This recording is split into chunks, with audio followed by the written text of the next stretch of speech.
approximately 20 years. So think of it.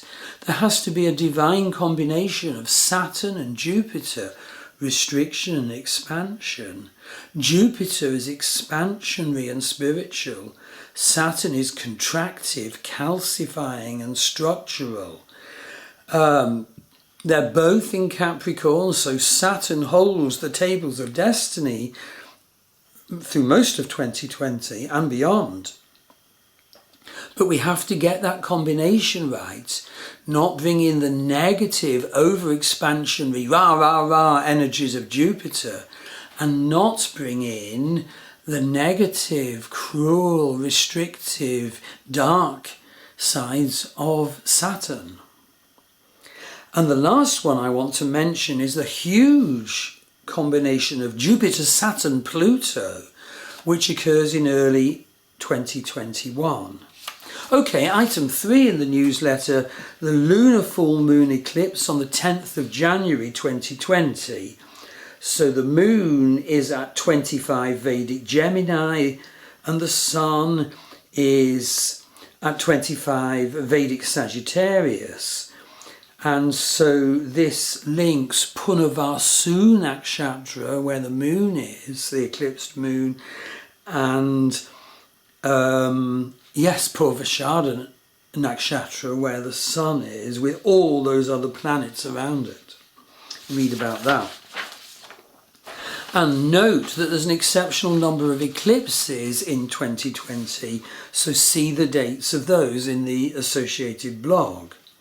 Okay, there's item 4 is an analysis of what it means when Saturn enters Vedic Capricorn on the 24th of January, the 24th of this month. So from now on, Jupiter's rule is ended, Saturn's rule starts. And the best of that is energies of patience, hard work and endurance. Please remember that. Patience, hard work and endurance, structure, which will lead to golden reaping. Responsibility and hard work are called for. But if we're too material, the negative Capricorn can be suspicious and limiting, damagingly rigid. Notice if that's setting in. So there's a total shift of energy essence from when Saturn was in Vedic Sagittarius, ruled by Jupiter, because Saturn is now entering Vedic Capricorn, and indeed Jupiter will enter Vedic Capricorn, where he is fallen. Okay, item 5, Mars transits Vedic Scorpio in January 2020. This is big too.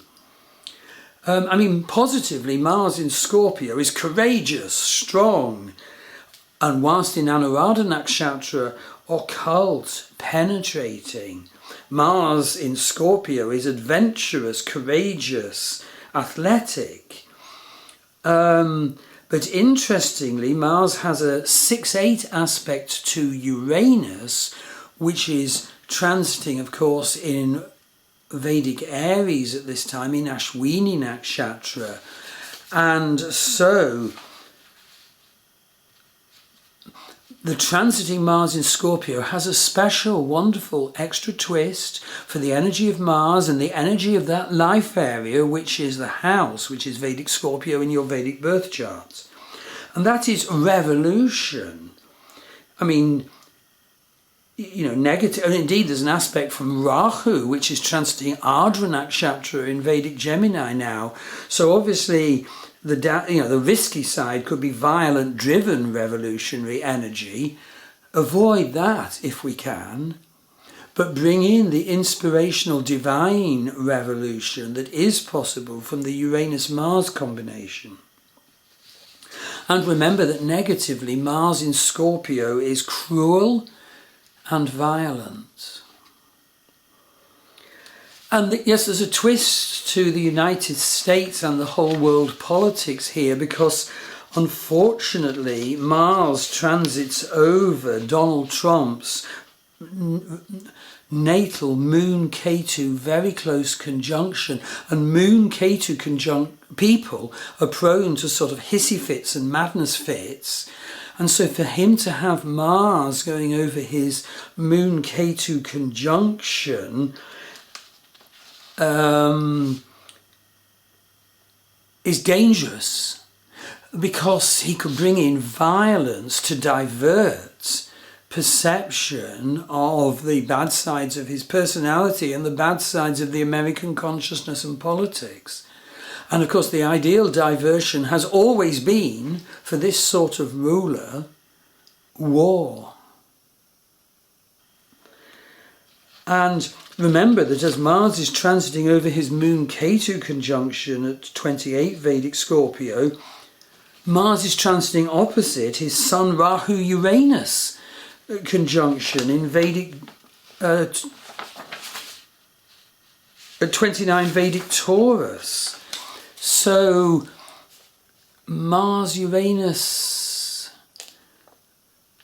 and Sun being activated in the hands of this leader with his natal Kalsarpa Yoga. Hopefully not too many people will die. Okay, on to item 6. So Mercury transits from Vedic Sagittarius to Vedic Capricorn in January. The Sun starts January at 16 Vedic Sagittarius, but on the 9th of January, the Sun enters Aquarius. I'm so sorry, I've misread that. Sun enters January at 16 Sagittarius and enters Capricorn on January the 14th, staying in Capricorn until February the 13th. That's item 7 in the blog. Venus is transiting from 21 Capricorn to Aquarius, entering Aquarius on January the 9th, ending January at 27 Aquarius. And a big thing, Venus is exactly conjunct Neptune at 22 degrees Aquarius on the 27th of January. And, you know, I love the positive side of Venus-Neptune, the ideal of love, the ideal of beauty. Of course, the downside is the Pied Piper, the unreal, the ungrounded. Avoid that. The new moon's on January the 24th at 10 degrees Vedic Capricorn, or 21 degrees Western Aquarius.